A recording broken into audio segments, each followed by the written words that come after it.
अब हमें यह समझना है कि हाइपोफर्टिलिटी ये टर्म ऐसी है कि अगर पुरुषों में वंध्यत्व का शब्द का इस्तेमाल ना करें, और अगर हम कहें कि कुछ चीजों में वृद्धि आ सकती है, और खास करके दवाइयों में, तो आज के अपने टॉपिक में न्यूट्रासिटिकल्स, मतलब ये इस तरह की दवाइयां हैं जिसका रोल दवाइयों के तौर पे ना समझे, consider them as additives, consider them as, जिसको आप एक जमाने में टॉनिक कहा करते थे, या ऐसी दवाइयां।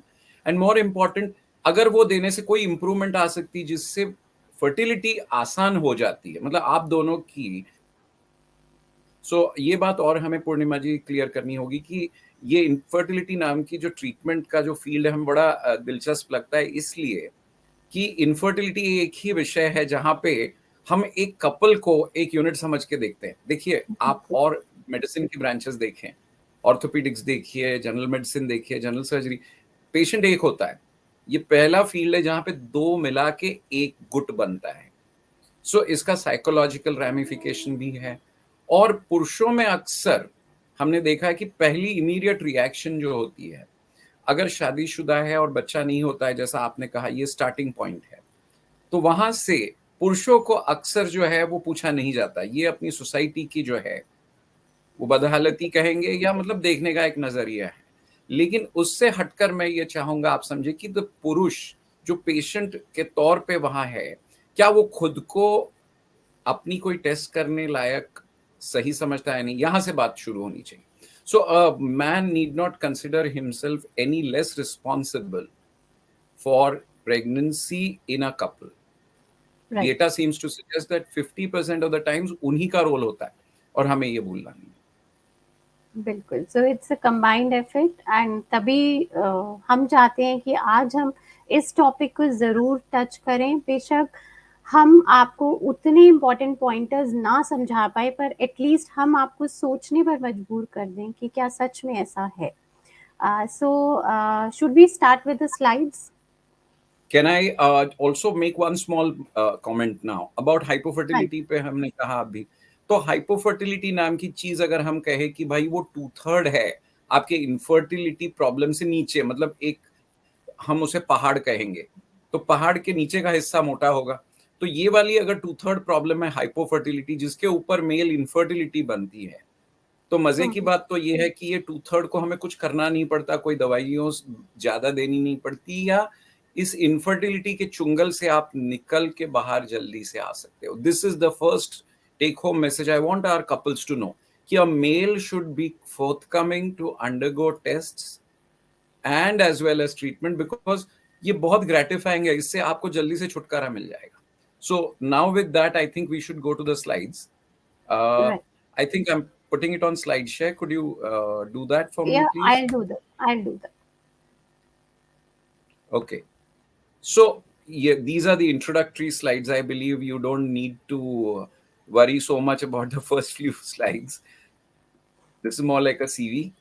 So ठीक है.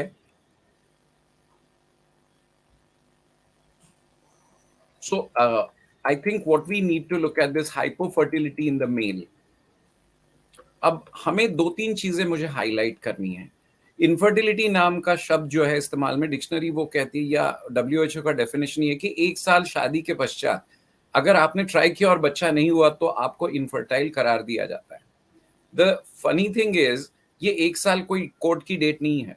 आप इससे जल्दी भी शुरू कर सकते ट्रीटमेंट, या बाद भी। पहले कुछ शुरुआती दौर पे इसको 2 साल की मोहलत दी जा रही थी, क्योंकि ये माना जाता था कि चीजें अपने आप से ठीक हो सकती है। So the million dollar question that you should understand is, कब हमें टेस्ट करना शुरू करना है? तो अगर आप 20 साल पहले चाहते तो 2 साल के पहले आपकी ट्रीटमेंट ही नहीं होती, अब 1 साल के बाद होती है। अब ये एक बहुत इंटरेस्टिंग स्लाइड है जिसके बारे में मैं बताना चाहता हूं आपको, कि ये एक इंडिया ब्रेकअप बताया जा रहा है आपको। तो इंडिया का ब्रेकअप मतलब ये इस तरह से है कि भाई इसका स्टेट वाइज डिस्ट्रीब्यूशन शायद इस चीज से लिंक्ड है कि वहां आपकी फर्टिलिटी सर्विसेज कितनी अवेलेबल है। It has got nothing to do with ethnicities, कि ओके, कोई विशेष प्रकार का आदमी या विशेष प्रकार का पुरुष कोई ज्यादा वंध्यत्व से पीड़ित हो सकता है, etcetera. But I think this is an important thing, कि अगर हम 15% ये एवरेज पकड़े पॉपुलेशन में, मैरिड न्यूली कपल्स में, तो नीचे वाली लाइन आप देखें इस स्लाइड की, 50% of infertility can be attributed to the male. ये बिल्कुल प्रूव किया गया है। So that is what I am trying to say, it has been proved that fertility to that extent कि भाई केवल स्त्रियों का जो है वो इवैल्यूएशन होता है, should not be the approach. And of this was another way to look at this chart, but I don't think we want to waste time there. ये एक इंटरेस्टिंग स्लाइड है। अगर आप इसको देखें तो हल्का सा मैं आपको समझाऊं कि इवन एज, मतलब हम ये कई लोग जानते होंगे, and Purnima ji, I am sure our audience is knowledgeable enough to know that in a woman after 35 the quality of her eggs deteriorate, we are told right, also कि 40s के बाद वो बंद हो जाता है बनना। तो पुरुषों right, में भी उम्र का तकाजा इंपॉर्टेंट है। You cannot forget that a 85-year-old man technically can become a father, a biological father, but he may not be producing the best quality sperm that you expect at 30 or 35. So again, age does have a role to play. And the interesting part is कि अगर आप इस slide को देखें तो advanced age with addition of other problems like tobacco, alcohol, आपको लगेगा ये बहुत रिपीटेटिव चीजें आप बता रहे हैं, लेकिन इसका मायना है। right, प्लस हमारे पोल्यूटेंट्स एंड लाइफस्टाइल, सारी चीजें हमारे मेल पुरुषों का आउटपुट हम जिसको कहेंगे वो कम किए जा रहा है। अब ये जो है ये एक ट्रिविया के तौर पे मैं आपके सामने पेश कर रहा हूँ। सो याद रखिएगा कि एक पुरुषों आई मीन पुरुष जो होता है उसका लीस्ट कॉमन डिनोमिनेटर हम कहेंगे इज द स्पर्म, ठीक है। अब फर्क ये है कि स्त्री में एक या इक्का दुक्का अंडे बन सकते हैं, I am sure our audience knows that, but in a male it is believed that anywhere up to 20 million sperm at the starting point are required.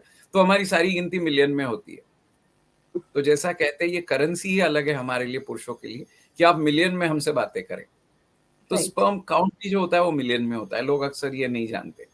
Secondly, ये एक कलेक्टिव आउटपुट में से एक बंदा सिलेक्ट होके आएगा और वो जो सिलेक्ट किया है वो उस झुंड में से एक मतलब one random sperm will be selected and this sperm is actually, मतलब यहाँ ये ट्रिविया के तौर पे मैं बता रहा हूँ कि केवल 70 मिनट्स का लाइफ स्पैन भी अगर हो नॉर्मल केस में तो भी काफी हद तक काम हो सकता है। तो that is the second part. कई बार ये टाइम बढ़ने की वजह से हम कंसीव नहीं कर पाते पुरुषों में, या हमारे केस में वो बना हुआ स्पर्म एक एंड ऑर्गन की तरह है, मतलब वो फाइनल आपका प्रोडक्ट है फैक्ट्री का जिसमें कई चीजों की कमी बनते हुए ही हो सकती है, विच इज वेयर कुछ दवाइयां, बहुत सारी और कॉमन सेंस की चीजें में help the population. So we basically look at males as a representative of the semen analysis। इसलिए since you started the talk with semen analysis,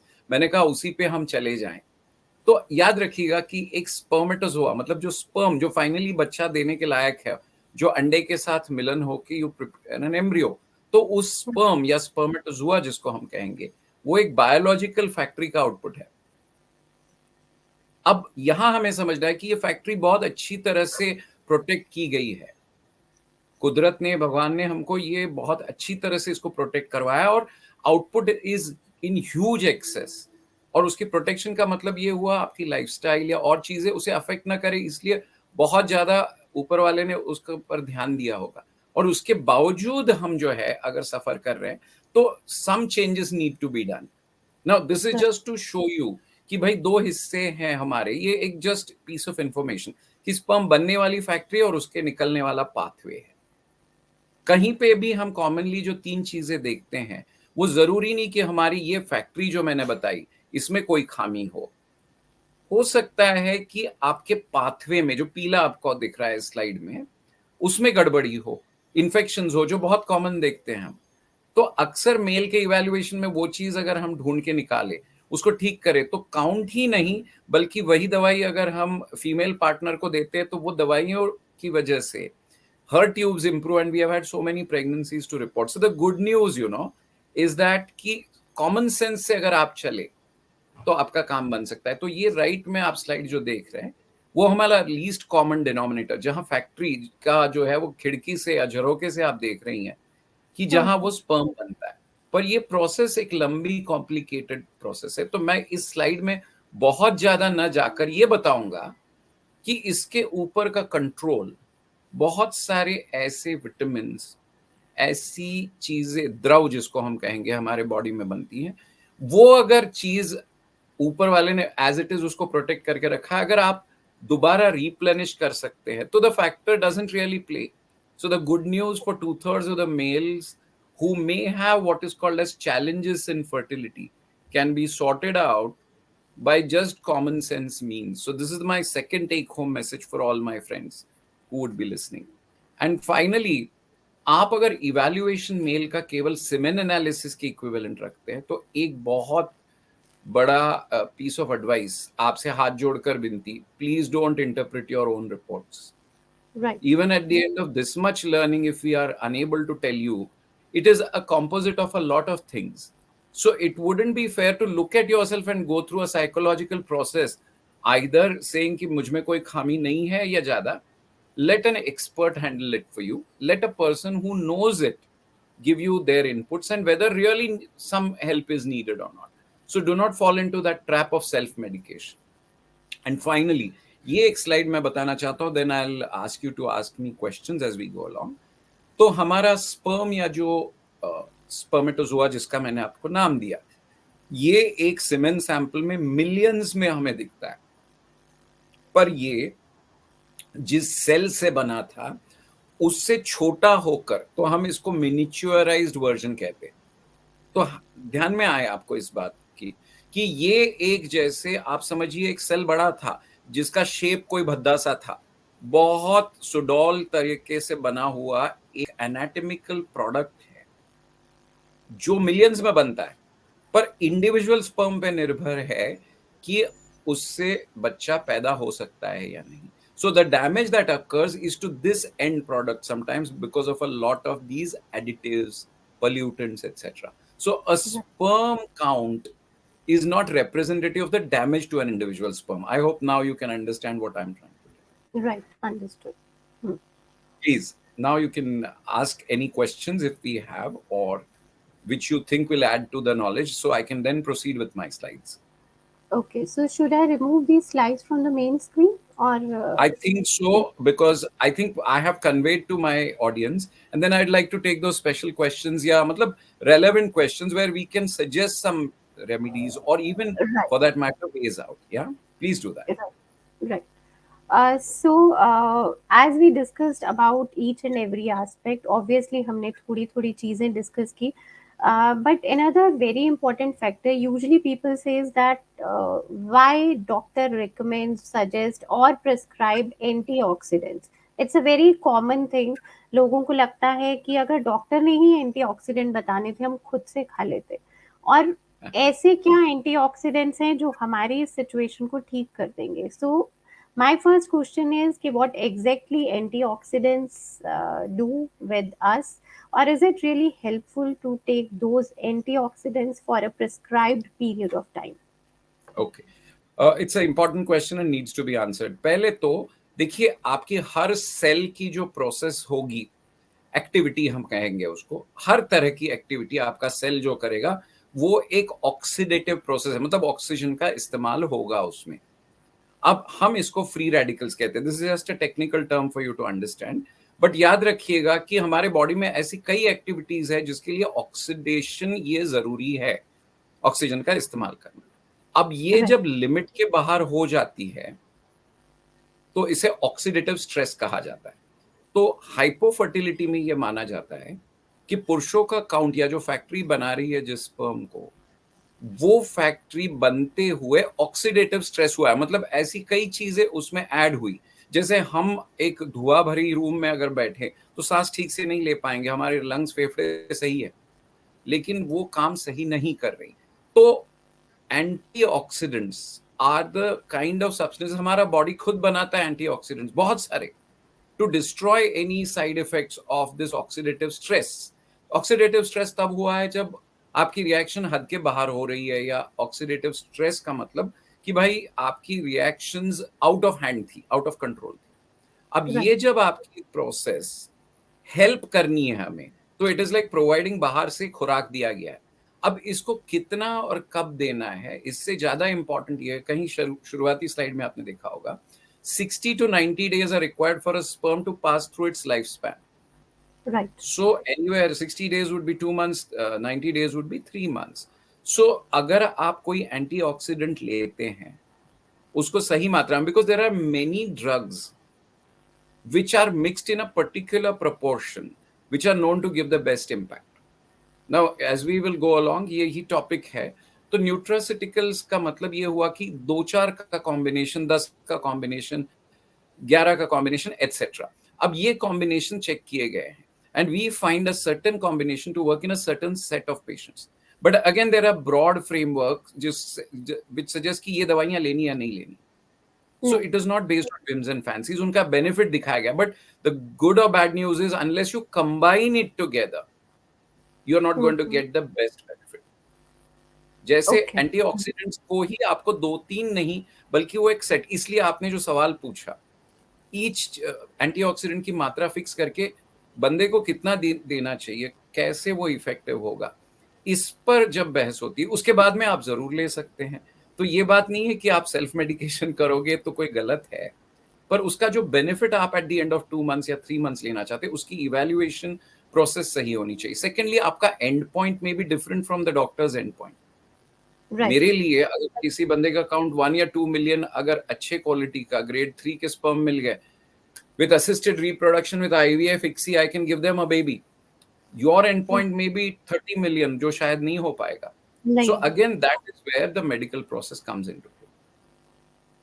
So we can say yes, antioxidants do help, but self medication is wrong because जो doctor आपके सामने है उनको please consider कीजिए. The person sitting on the other side of table is really knowledgeable and वो वहीं पे तभी है क्योंकि वो आपको हेल्प करना चाहते हैं. So doctor Kulkarni, next we have what is the difference between a supplement and a nutraceutical. ऐसा सच में मानना है लोगों का?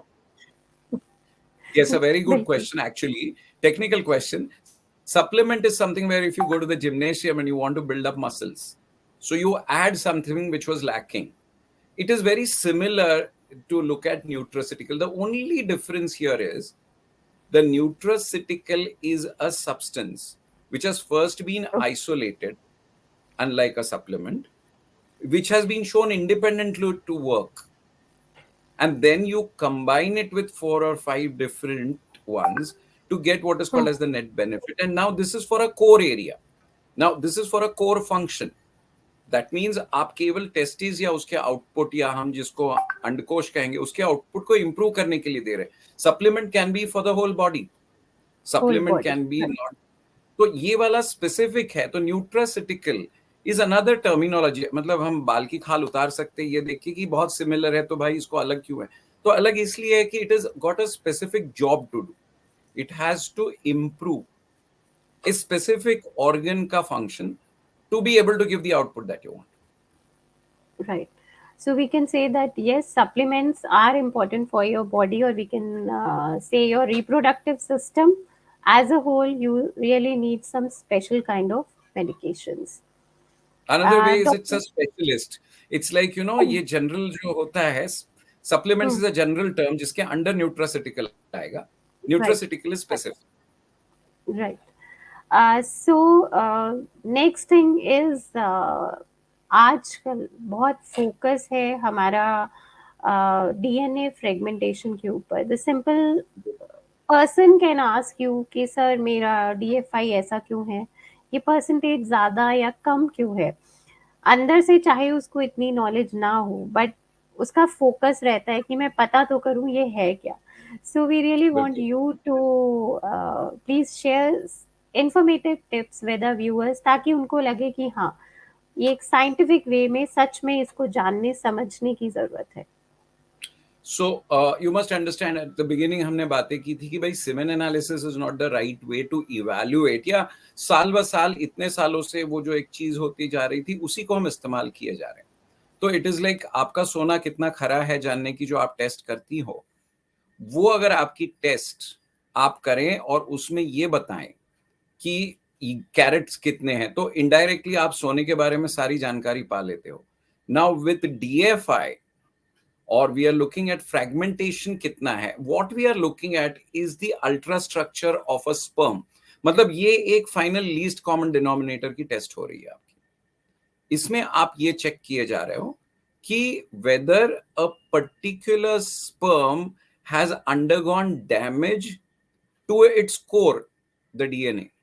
तो ये वाली जो प्रोसेस है जिसमें वो नाकाम स्पर्म या उससे हमें कोई फायदा नहीं होगा या शायद उससे हमें डैमेज होगा, तो इनडायरेक्टली ये टेस्ट है. पर इसमें दो तीन चीजें हमें समझनी होंगी. Though it might be a single figure, और you might say DFI is a figure which tells you about the quality of an individual sperm which we check.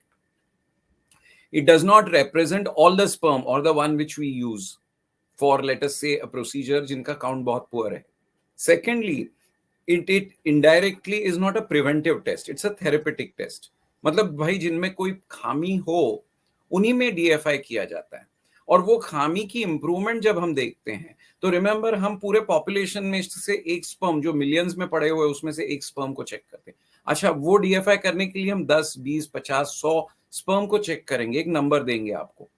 वो परसेंटेज ये बता रहा है कि आपके बॉडी में कोई ऐसी प्रोसेस है या आपकी बॉडी इस तरह से वो स्पर्म बनाती है जो डैमेज्ड है. It is like your quality control test. So briefly said it is a QC test. और ये बहुत इंपॉर्टेंट इसलिए है कि आपको वो कोलेस्ट्रॉल की तरह इस्तेमाल नहीं करना है, भाई मेरा कोलेस्ट्रॉल अब नीचे आ गया ऊपर आ गया वाला, वैसा नहीं है. But it gives me an idea. So the good news, like I said in the mail, is I may find a huge population में high degree of damage to sperm, but I may still identify one sperm which is of high quality, which science gives me the chance to build on and give you a healthy baby. So at the end of the day, DFI does have a role, and yes, it can be used as a parameter आपके लिए कि भाई आपके sperm की quality. So it should be used in addition to your semen analysis. But it is a technical term to be used by doctors. So I hope it's not a self-help वाली test या उसको पकड़ के आप number को कि भाई मेरा DFI अब कम हो गया, इतना हुआ, इसका मतलब ये हुआ. नहीं, that is it's drawing the wrong conclusions from just one single test. That's my only contention. It's not the only test. Right, right. And doctor Kulkarni, ऐसा क्यों कहते हैं कि एक hormonal tests are really important for females, why not for males? Usually we They ignore the are. fact. और No, हमें they are पता है. important. Right. So So really it's want to know more about this. Yes. So I think it's a misconcept that males do not have to undergo a hormone tests. It is just that the tests that are required are very specific. मतलब let us look at the extreme कि भाई एक पुरुष में 0 count है, वहां से लेके कोई 1 मिलियन तक के काउंट वाला होगा जिसकी ऑब्वियसली क्वालिटी भी पुअर होगी. उसके बाद में आपको बहुत सारे ऐसे मेल्स होंगे जिनमें we feel certain things are in excess और नॉट. अब इन सारे मेल्स में you will be surprised things like prolactin level of LH जो फीमेल्स में की जाती है Females. टेस्ट, प्री टेस्टोस्टेरोन, ये सारी टेस्ट हम जरूर करते हैं.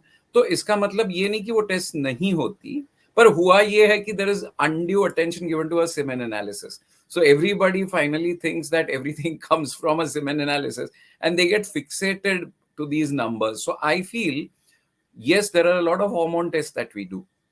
The advances which we have are related to hormones being checked.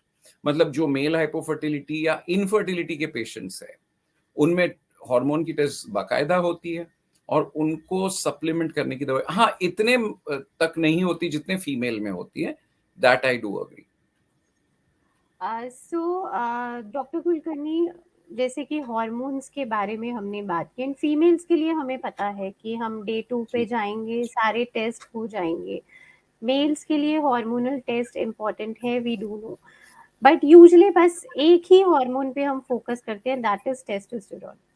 सो ऐसा क्यों है कि हम बाकी हार्मोन्स को भूलते हैं? एंड अभी आपने मेंशन किया कि yes, we do know that other hormones are also important. तो what should be the line of treatment for a couple? अगर मान लीजिए कोई फीमेल मेल इनफर्टिलिटी से रिलेटेड केस है, आपके पास ऐसे cases, you ji must have handled an number of cases, ji successful cases ji I would say. Ji. तो कहाँ पे जाके आपको लगता है कि एक मेल के लिए hormonal test are important? So it is किस not possible to differentiate, Purnima ji, between hormonal tests as such. They are part of that battery. मतलब जैसे मान ओके। लीजिएगा मैंने क्लिनिकल इवैल्यूएशन किया, एक कॉमन एग्जांपल मैं आपको दूंगा। जनरली मेरे हुँ, पास कई बार पेशेंट्स आते, डॉक्टर साहब मैंने सोनोग्राफी करी मेरे टेस्टिस की, वहां जो है वैरिकोसील दिखाई दिया। अब हुँ, ये वैरिकोसील जब आपको सोनोग्राफी में दिखाई दे रहा है, तो शायद ये सिग्निफिकेंट नहीं है अनलेस फिजिकली उसे एग्जामिन किया जाए और वो है। अब ये कॉमन गलतफहमी या धारणा ये है कि भाई वैरिकोसील है तो उसकी सर्जरी की जाए। ये एक प्रोसेस है जिसके बारे में हम बाद में शायद टैकल करें। But I will come back to your hormone question. Now in your hormone question आप कह रही हैं testosterone, it is not at all the test that we usually do, believe me. What we look for is free testosterone. तो आपको ये समझना है कि टेस्टोस्टेरोन ये हार्मोन क्या है। तो जो पुरुष बनता है उसका पुरुष होना, उसके सेकेंडरी सेक्सुअल कैरेक्टर्स डेवलप होना, उसके बाल खास तरह से होना, उसकी हाइट, उसका मस्कुलेचर वगैरह, या उसकी दाढ़ी आना, या बहुत सारी और चीजें जो फिजिकल कैरेक्टरिस्टिक्स है, they are based on the testosterone which is present in his blood. But the same hormone is also present in a woman. So please don't be under the impression that there is no testosterone in a woman. The percentage is lower. Now what is the meaning of lower? तो इसका केवल 1% हिस्सा जो आपके blood में है पुरुषों के, वो रिलीज किया जाता है as free testosterone.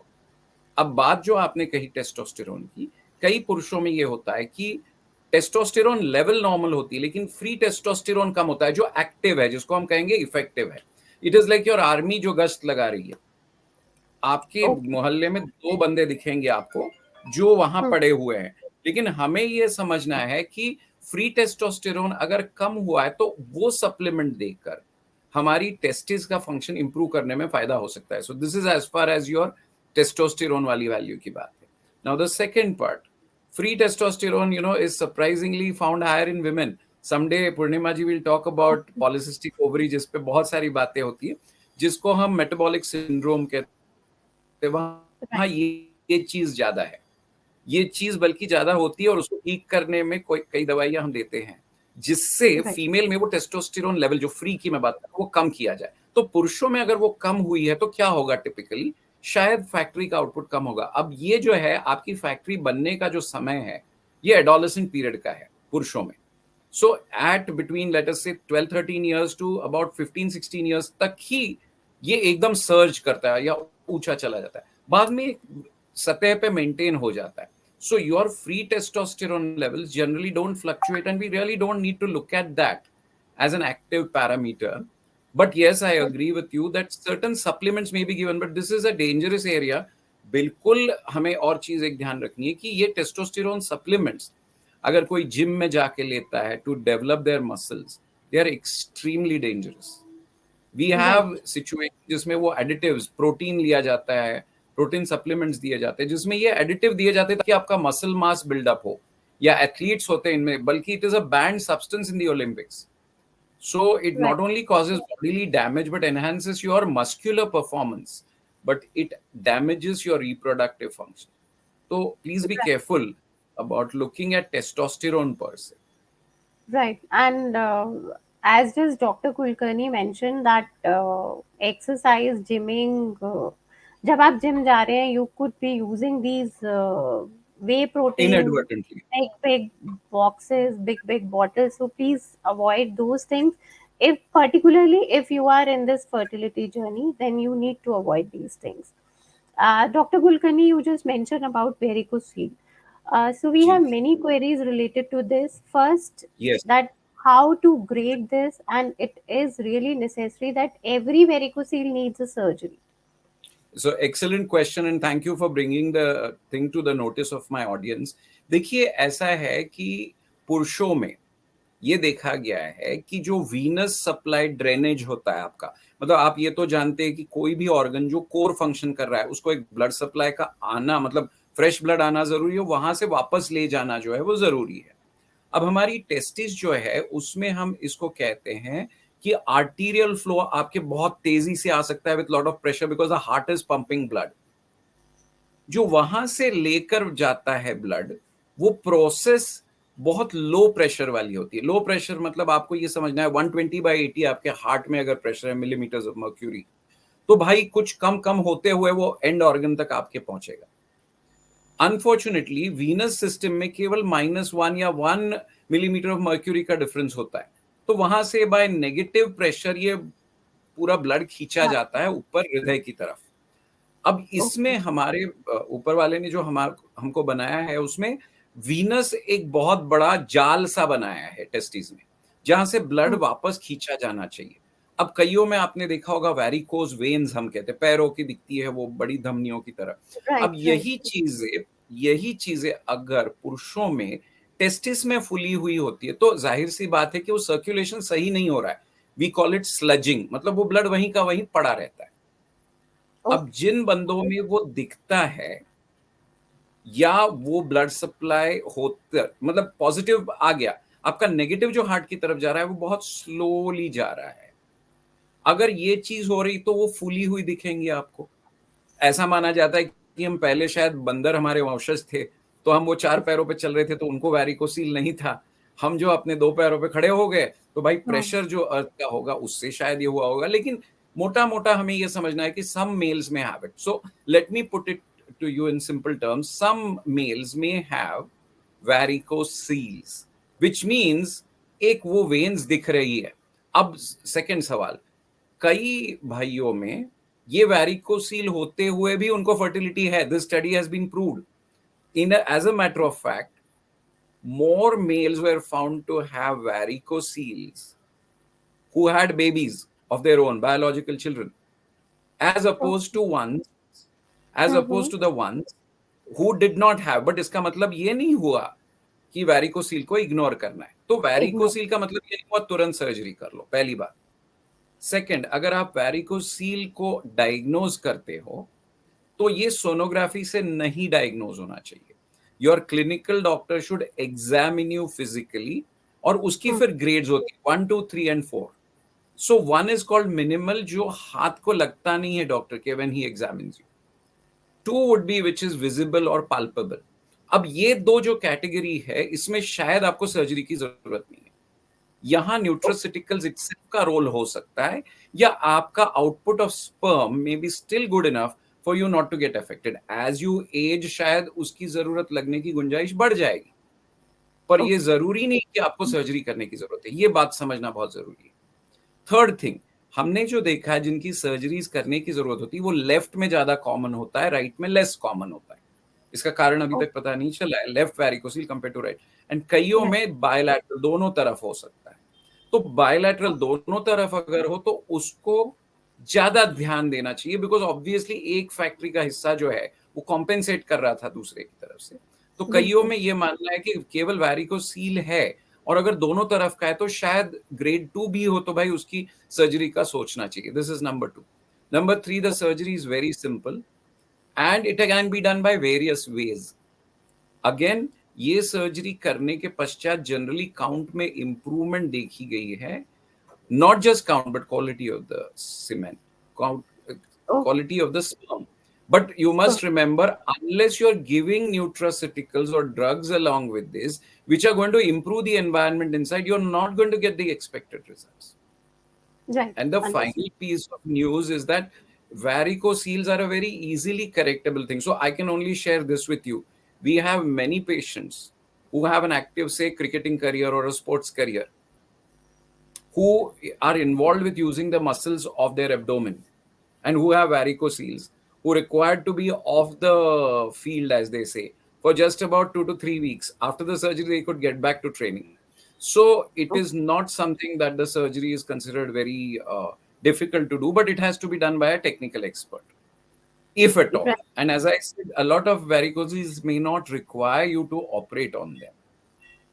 And right, finally, varicocele is the only source for a surgeon to interfere in the fertility treatment of a patient. So we feel to be careful. उनके कहते हैं ना हाथ में वो जो है फीलिंग कि भाई मैं कुछ अच्छा करना चाहूँ, तो not necessarily all of them require surgery. And the good news is we can store sperm, which sometimes, so the technology for storage of sperm, for utilization of a single sperm, has reached so far ahead now in science कि we literally tell a patient, give me a healthy sperm and I'll give you a baby.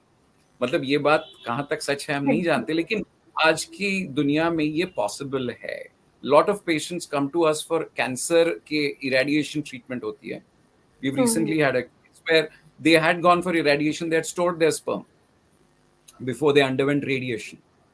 Right. And with those stored sperm, which were stored 5 years back, we could retrieve those sperm, give them a pregnancy from those stored sperm. There's another couple, हमारे यहाँ पे, who came to us because they read about us or whatever, and her husband had a 0 count. So very typically, he was related to the pharma industry. So he knew a little bit about the medical part. But obviously, they had infertility wala problem and his count was 0. So at one point of time, you couldn't have given them any treatment. Right. एक वक्त था कि उनके लिए कोई option ही नहीं था, बल्कि या तो अडॉप्ट कर लीजिएगा या डोनर स्पर्म का इस्तेमाल करें. लेकिन इनके केस कुदरत ने एक ब्रिज जो होता है बीच का उनके ऑर्गन्स का, वो बनाया नहीं था, बल्कि स्पर्म थे टेस्टिस में. तो it is just that the physical thing was lacking. हम इसको CABVD भी कहते. तो इन केस में हमने IVF किया, अंडे निकाले स्त्री से, और उसी वक्त उनका IVF होने के बाद we took the gentleman up for surgery. So जैसे ही उनका एग कलेक्शन हो गया, तुरंत उसके बाद उनकी सर्जरी हुई, जो 10 मिनट में यील्ड कर गया बहुत सारे ढेर सारे स्पर्म. अब उसको जो है वो स्पर्म को निकाल के उसमें से हार्वेस्ट किया गया सबसे अच्छा sperm, which was obviously capable, ऐसा पता चला हमें बाद में, because फिर फर्टिलाइज किया वो जो एग था वो लेडी में इम्प्लांट किया, और उसके बाद में she conceived a lovely child. She delivered with us, and surprisingly this was before the COVID thing, and we had kept that sperm sample because कल पता नहीं हमें अगर इसकी जरूरत दोबारा लगे तो. So we had kept that sample, and happily post COVID they came back to have a second child, and we had still preserved those sperm. So this is more to explain to you what modern science can do to you. But it is one lesson that you must learn. The second time when they came to us with the second sperm, which we must have stored so many years back, we could retrieve it, do one more attempt at IVF. They got a second child. The family is complete. So the gentleman came to me finally in the consulting and said, doctor साहब आपने मेरे sir से वो लांछन पहुंच दिया कि जिसमें मेरा काउंट 0 था और मैं बच्चे पैदा नहीं कर सकता. अब कोई मानेगा भी नहीं कि मेरा काउंट 0 है. बिल्कुल, right. So this is how far science has gone.